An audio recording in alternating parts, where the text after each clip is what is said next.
Біздің қазіргі сабағымыз бөлшектердің қосындысы мен айырмасы, яғни рационал өрнектерді қосу және азайту. Енді бөлшектердің қосындысы мен айырмасында бірінші бөлімдері бірдей бөлшектерді қосу және азайту. Бөлімдері бірдей бөлшектерді қосу және азайтуда бөлімдері бірдей жай бөлшектерді қосу азайтумен ұқсас. Бөлімі, яғни ортақ бөлімі өзі түседі. Алымдарын бір-біріне тек қана алымдарын бір-біріне қосамыз немесе азайтамыз. Мысалы, с-дана қосу с-дан б дегеніміз бөлімдері бірдей с, онда ортақ бөлімі с өзі түседі. Сосын біз алымдары а және б-ны бір-біріне қосамыз. Сол сияқты с-дана минус с-дан б ортақ бөлімі с өзі түседі, ал үстінде яғни алымдарын бір-бірінен азайтамыз. Жалпы мынау бөлшек өрнектердің барлығын жай бөлшекке салыстырмалы түрде көруге болады. Яғни жай бөлшектердегі орындалатын қасиеттердің барлығы осы бөлшек өрнектерде орындалады деп қарауға болады. Онда бөлімдері бірдей жай бөлшектерді қосу және азайту бізге анша қиын емес.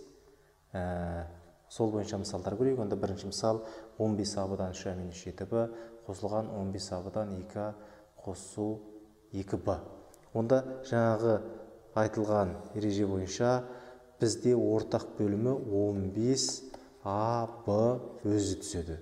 Сонан кейін біз онда 3а минус 7б сосын қосылған 2а қосу 2б, яғни алымдарын бір-біріне қосамыз. Енді мына жерде біз түсінікті болу үшін мынаны жақшаға және мынаны жақшаға алып қоюға болады. Өйткені біз жаңа айтып кеттік, жай бөлшек сызығы жақшаның да ролын атқарады деп. Сондықтан мынау бір өрнек ретінде 7-3а минус 7б қосылған 2а қосу 2б. Мына жерде енді плюс болғандықтан оқасы жоқ, бірақ мына жерде азайту болып қалса, бізге ол мына жердегі азайту мына таңбалардың барлығын өзгертеді деген үшін керек ол. Келесі енді жақшаны ашып жібереміз.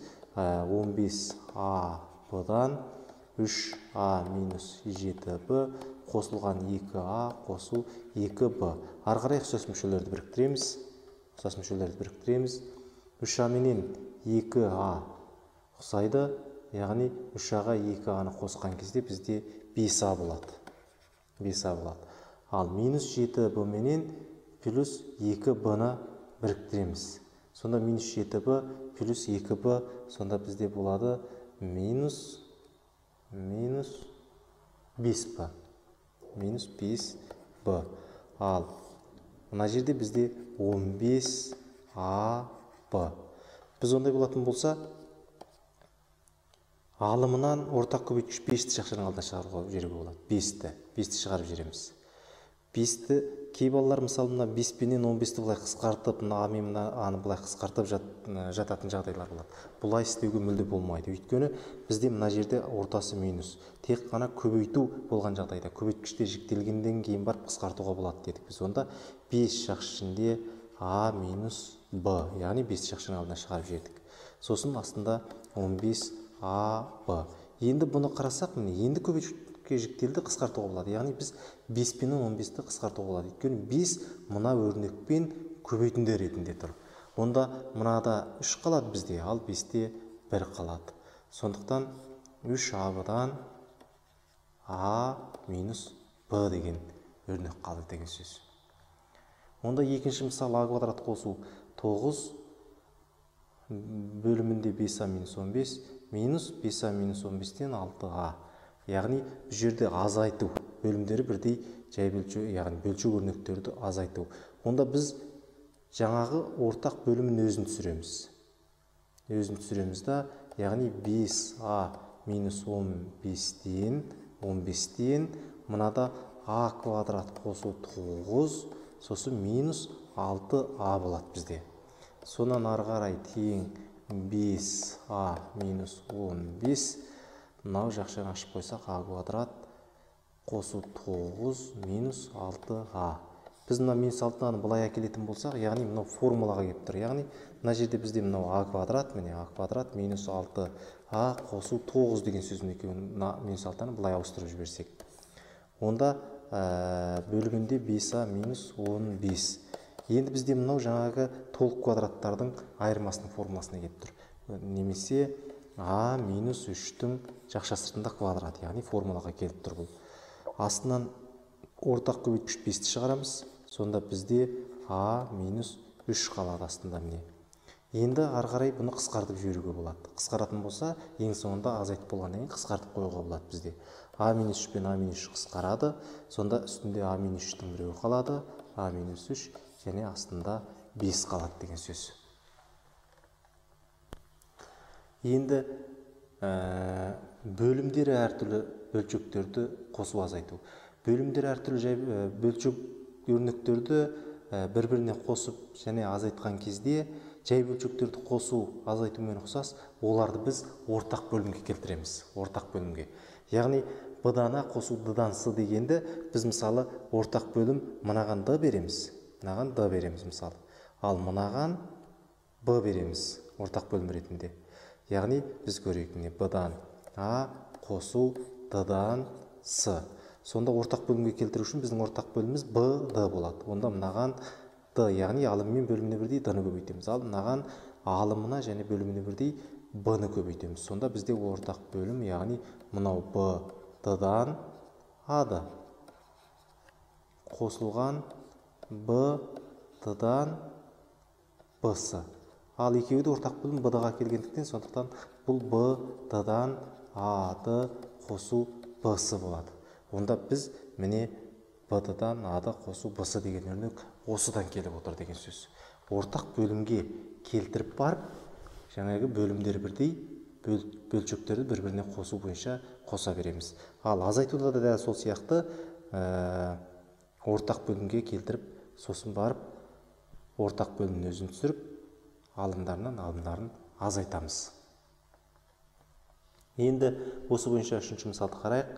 4а куб b-дан x қосылған 6а b-ның 4 дәрежесінен 5.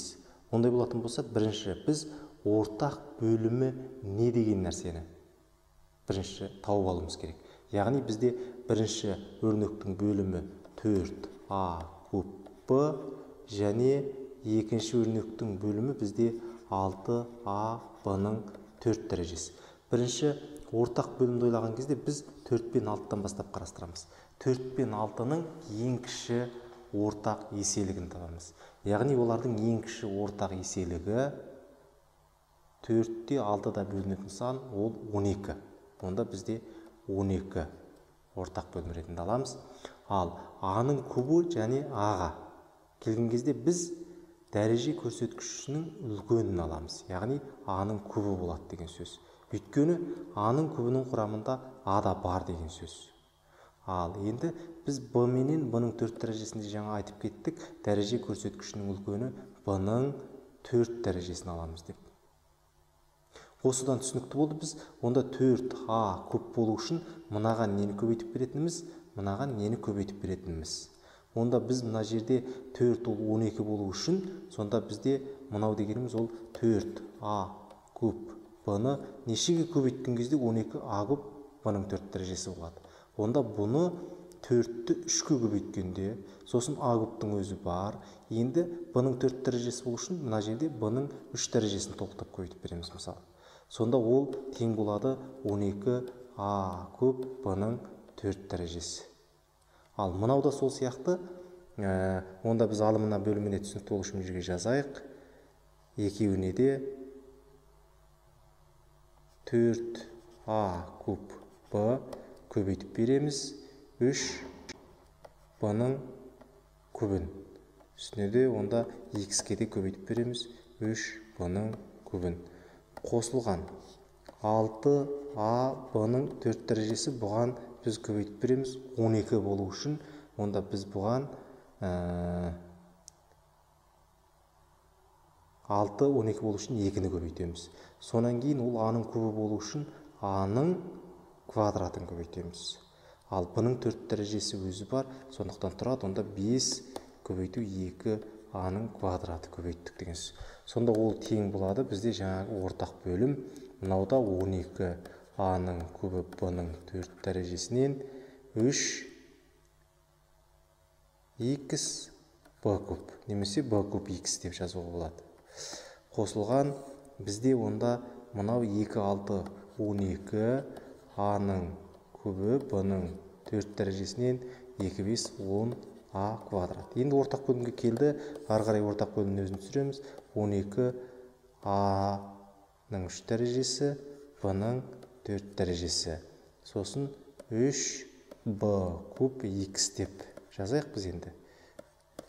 Қосылған үнемі стандарт түрде жазылатын түрінде. Онда қосу 10 a-ның квадраты. Міне біз бұл өрнекті ортақ бөлімге келтіріп қостық деген сөз. Енді төртінші мысал a-ның квадраты қосу a-дан a қосу 3, яғни екі өрнектің айырмасы екен. Енді екі өрнектің айырмасын табу үшін біз бұны ортақ бөлімге келтіру керек жаңағы сияқты. Бірақ бұл жерде біз ортақ бөлімге келтіру үшін бірінші міндетті түрде көбейткішке жіктеп алу керек. Сонда барып біз алымына нені көбейтетініміз, бөліміне нені көбейтетініміз сонда түсінікті болады. Онда біз бірінші бұны көбейткішке жіктеп жіберейік алым бөлімдерін. Онда біріншісінен біз a-ны шығарамыз. A-ны шығарған кезде мынада онда a қосу b қалады деген сөз. A қосу b-дан a қосу 3 азайтылған. Ал бөлімінен екінші өрнектің b-ны шығарып жүреміз. Сонда бізде бұдада a қосу b қалды деген сөз. Үстінде b минус 3. Ондай болатын болса, мынада да a қосу b бар. Онда мынада a, мынада b бар. Онда бізде бұл өрнектің ортақ бөлімі a және b жақ ішінде a қосу b болды деген сөз. Онда біз мынада кем болып тұрған, мына өрнектің алымына бөліміне бірдей біз b-ны көбейтіп береміз. Ал мына өрнектің алымына бөліміне бірдей біз a-ны көбейтіп береміз. Тең ары қарай онда біз мынаны b-ға көбейту барысында онда a b жақ ішінде a қосу b-дан мына мен b-ны көбейтіп жібереміз. Онда a b болады. Қосылған мынаны b-ға көбейтіп жібереміз. Сонда 3b болады. Азайтылған. Мына жерде де бізде a-ны алымына да бөліміне де көбейтеміз деп айттық жаңа. Сондықтан ол a b жақ ішінде a қосу b-дан мына a-ны мынаған көбейтіп жібереміз. Онда a b минус 3a болып қалды. Тең. Енді ортақ бөлімге келді. Ортақ бөлімнің өзін түсіреміз. a b жақ ішінде a қосу b-дан бізде мына жерде онда a b қосу 3b минус. Мына жерде жақша қалып қоямыз. Өйткені a b минус 3a. Жаңа айтып кеттік, мына минус таңба ол мына екеуіне де уәкілдік етеді. Сондықтан ол жақшаға алыну керек. Тең ондай болатын болса, бұл a b жақ ішінде a қосу b-дан жақшаны ашамыз енді. a b минус плюс 3b минус a b мына жерде онда плюс 3a болады деген сөз. Онда мына a менен a бір-бірінен алынып кетеді. Ал 3a мен 3b мен 3a-ның қосындысы қалды. Екеуінен ортақ көбейткіш 3-ті шығарып жүруге болады. 3-ті шығарып жүрейік. 3-ті шығарып жүретін болсақ, бізде b қосу a қалды. Ал бөлімінде a b жақ ішінде a қосу b қалды. Онда біздің a қосу b менен a қосу b қысқарады. Сонда тең болады a b-дан 3 деген өрнек. Енді 5-ші мысалды қарайық. Бұлда a азайту 1 азайту a қосу 1-ден a квадрат минус 3 дейді. Онда біз бұл өрнекті жаңағы азайту барысында ортақ бөлімге келтіреміз. Ортақ бөлімге келтіру үшін a минус 1-дің астында біз онда 1 бар деп қараймыз. 1 бар деп қараймыз да, 1 менен a қосу 1-дің ортақ бөлімі a қосу 1.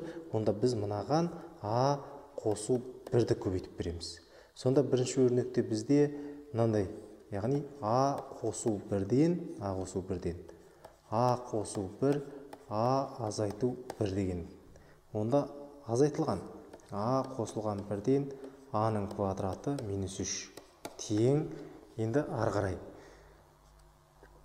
біз мынаны көбейтеміз. Яғни ортақ бөлімнің өзін жазайық. ортақ бөлім жазған кезде бізде а қосу 1 болады да, ал мына екеуі бізде а квадрат минус 1 азайтылған а квадрат минус 3 болып кетті міне. Ол тең болады а қосу 1-ден жақшаларды ашамыз енді. А квадрат минус 1 минус а квадрат плюс 3 болады. Тең болады а қосу 1-ден, онда мына жердегі а квадрат пен а квадрат 1 плюс 1 минус кетіп қалады. Онда минус 1 плюс 3 дегенім ол 2 болады. Онда а плюс 1-ден 2 деген бөлшек қалды бізде. Енді осы бойынша жаттығу есептерін қарастырайық. Бірінші, жаңағы бөлімдері бірдей бөлшектерді қосуға. Онда ем деген ортақ бөлім өзі дедік.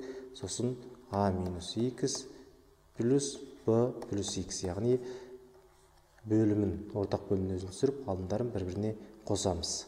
Сонда мына жерде минус x плюс x бір-бірімен жойылып кетеді. Сонда бізде емнен а қосу b қалады. Екінші өрнекте ем қосу 3-тің өзін түсіреміз. Ем қосу 3-тің өзін түсіреміз. Сонда ен қосу емx азайтылған ен минус 3x. Енді жақшаны ашамыз. Онда ем қосу 3. Онда мынау ен қосу ем x минус ен плюс x. Онда бізде мына жердегі ен менен шығып кетеді, жойылып кетеді. Ем x пенен 3x екеуінде ортақ көбейткіш x бар. Сол x-ті шығарып жүргенде бізде жақшаның ішінде қалады ем қосу 3. Ем қосу 3. Ал астында ем қосу 3 бар, онда мына екеуі қысқарып кетеді де, бізде бұл жерде тең x деген ғана өрнек қалды деген сөз. X ғана қалды. Онда үшінші, біз мына жерде 2-сы минус 3, ал мынада 3 минус 2-сы. Онда біз осы екеуіндегі біреуінің минусын алдына шығаруға болады дегенбіз. Онда біз екінші өрнектің минусын шығарайық. Онда 2-сы минус 3 өзін түсіреміз. 2-сы x қосу b түседі. Сосын мынада минус шығарып жүреміз. Минус шығарып жүрген кезде ол 2-сы минус 3-тен 3x қосу b болып қалады. Тең ары қарай жалғастырамыз. Тең ортақ бөлім өзі түседі. 2-сы минус 3-тен 2-сы x қосу b. Жақшаның алды минус болса өзгереді, ойлай берейік. Минус 3x минус b болып кетеді. Өйткені мына минустан ба екеуіне де ақылды кетеді дегенбіз. Тең болады жаңағымен ұқсас екен. Онда мына жерде b мен b қысқарып кетеді. Яғни b мен b жойылып кетеді бір-бірімен. Ал 2-сы x минус 3x. Бізде үстінде 2-сы x минус 3x. Ал бөлімінде x-сы минус 3 қалды. Біз жаңағы сияқты ортақ көбейткіш x шығарып жүріп болады жақшаның алдын. X шығарып жүрсек, онда мынада 2-сы минус 3 қалады. Ал бөлімінде де 2-сы минус 3 болғандықтан бұл екеуі бір-бірімен қысқарады. Онда бұл өрнекте де тең x қалады екен. Енді екінші жаттығу. Бөлімдері әртүрлі бөлшектерді қосу азайту. Онда біз жерде міне 6а квадрат b квадрат. Мына жерде ab, онда мынау 3а квадрат b квадрат. Бізде ортақ бөлім, онда бұл жерде 6а квадрат b квадрат болады деген сөз. Ондай болатын болса, біз енді мына жерге 6а квадрат b квадрат болу үшін нешені көбейтіп береміз дегенді ойластырайық. Онда бірінші 6-ны көбейтеміз. Сонан кейін мынау а квадрат болу үшін а-ның біреуі жоқ, соны толықтаймыз. Және мынау b квадрат болу үшін b-дан тағы бір көбейтіп береміз деген сөз. Ал мынада бөліміне де. Ал мынада бөліміне де мынау 6 болу үшін 2-ні а квадрат бар көбейтпейміз. b квадрат болу үшін b-ның біреуін көбейтіп береміз. Ал мынаның мынада бөліміне бір ғана екен. Өйткені ол ортақ бөлімге келіп тұр. Онда біз енді мынаның ортақ бөлімі бізде 6а квадрат b квадрат, барлығына көбейткенде солай болады. Енді мынаны көбейту барысында бізде 6 мен 5 көбейтіліп 30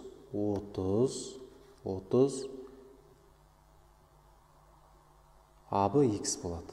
ab x. Сосын қосылған Мынамен мына екеуі көбейтілген кезде 2, 4, b, y болады. Сосын минус 3 болады ары қарай. Болды, енді бірігетін мүшелер жоқ, осылай тұрады. Екінші өрнекті қарастырайық. Екінші өрнекте мына жерде x квадрат y квадрат, ал мынада x квадрат y. Онда ортақ бөлімі x квадрат y квадрат болады да, онда мына жерде x квадрат өзі бар, y-тің біреуін көбейтіп береміз, y квадрат болу үшін. Ал мынаған бірді көбейтіп, яғни өзі болады деген сөз ол.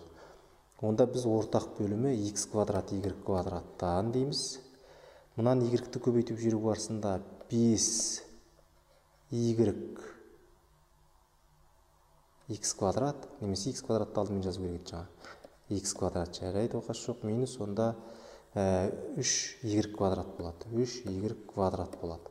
Ал келесісіне, яғни бір ғана көбейтіледі дедік, өзі қосылған 6x минус 2y квадрат. Ары қарай ұқсас мүшелерін біріктіріп қоямыз. Онда x квадрат y квадрат, ал мына жерде минус y пенен минус 2y бірігеді бізде. Онда бірінші 5x квадрат y-тің өзін түсіріп қоямыз. Ал мына менен екеуі бірігу барысында минус 5y квадрат болады. Сосын қосылған 6x өзі түседі. Енді үшінші өрнекті қарастырайық. X қосу y-тен 3 минус x-тен 5. Онда бұлардың бөлімінде ортақ көбейткіш жоқ. Онда біз мына жаққа x-ті және мына жаққа x қосу y-ті көбейтіп береміз. Онда бізде ортақ бөлім x жақ ішінде x қосу y болды. Алдынан x көбейту барысында 3x минус 5 жақ ішінде x қосу y деген сөз бұл енді. Ол тең болады x жақ ішінде x қосу y. Онда мынау 3x минус 5x минус 5y болады. Сонда тең болады 3x-тен 5x алған кезде бізде минус 2x қалады. Сосын минус 5y, ал бөлімі осылай тұра берсе де, немесе көбейтіп жүрсек де бола береді. Бұл x жақ ішінде x қосу y.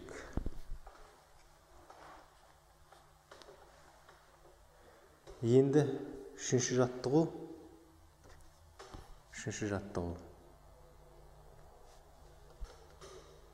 Мына жерде 2a минус b, мына жерде 2a плюс b. Енді бұларды ортақ көбейткіш жоқ, сондықтан біз мына жерге 2a плюс b-ны береміз. 2a плюс b-ны береміз. Ал мына жерге 2a минус b-ны береміз.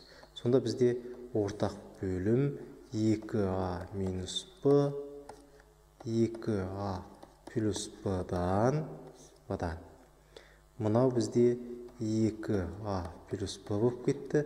Ал мына жерде минус бар деп жақшаның ішін өзгерте береміз. Минус 2a болады онда. Ал мына минус пен минус плюс болып кетеді де плюс b болады бұл жерде. Онда ол тең болады. Бізде 2a мен 2a азайтылып кетеді екен. Онда b-ға b-ны қосқан кезде 2b болады. Ал астында мынау квадраттар айырмасының формуласына келгендіктен осы қалпында тұра берсе де болады, не болмаса көбейтіп қойсақ та болады бұны. 4a квадрат минус b квадрат деген сөз.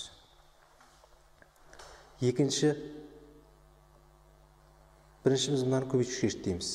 Бұл біз бұл жерде квадраттар айырмасының формуласы бойынша мынау x минус 3 пен x плюс 3-тің көбейтіндісі болғандықтан осы ортақ бөлімі x минус 3, x плюс 3 болады. Онда біз мынаған 1 береді екенбіз. Ал мынаған жаңағы кем болып тұрған бұда x плюс 3-ті көбейтіп береміз. Ал мынада кем болып тұрған x минус 3-ті көбейтіп береміз бұған. Онда ортақ бөлім бізде x минус 3 және x плюс 3-тен мынаған 1-ті көбейттік, онда 7a болады. Ал мынаған көбейткен санымыз біздің x плюс 3, 5-пен көбейткен кезде қосылған мынау 5ax, енді 3-пен көбейтеміз. 3 плюс 15a болады қосылған. Мынамен жеке-жеке көбейтеміз, онда ax минус 3a болады. Енді біз ұқсас мүшелерді біріктірейік. Онда 7a, 15a және минус 3а үшеуі бірігеді. Онда бізде 7-ге 15-ті қоссақ 22, 22-ден 3-ті алсақ 19. Яғни 19а болады бізде. Тең онда мына жерде 19а. Ал мына жерде бізде 5ax пенен ax бірігеді екен. Қосқан кезде бұл қосу 6ax болады. 6ax. Ал бөлімінде x квадрат минус 9 деп көбейтіп жүруге де болады. Енді бұны осылай тұрса да бола береді. Мынадан аны шығарғанмен бәрібір қысқармайды, онда осы алдында қалады. Енді үшінші есепке керек. Онда үшіншісінде біз біріншісінен ортақ көбейткіш ақшаның алдына шығарамыз. Онда екіні шығарып жүреміз біз. Екіні шығарып жүрген кезде мұнда ем қосу 3 қалады. Үстінде 3 бар. Минус, ал мынаның ем квадрат плюс 6ем қосу 9 дегенім ол формулаға келеді да ем қосу 3-тің жақша сыртында квадрат деген сөз. Ал мынау ем минус 2. Онда ол тең болады. Мынау бізде ем қосу 3, ал мынау ем қосу 3-тің квадраты. Сондықтан мына жерге біз мынау квадрат болу үшін мынаған кем болып тұрған бұл ем қосу 3-тің тағы біреуі жоқ бұда. Сондықтан соны көбейтіп береміз. Ал мына да жоқ 2. Сол 2-ні көбейтіп береміз мынаған.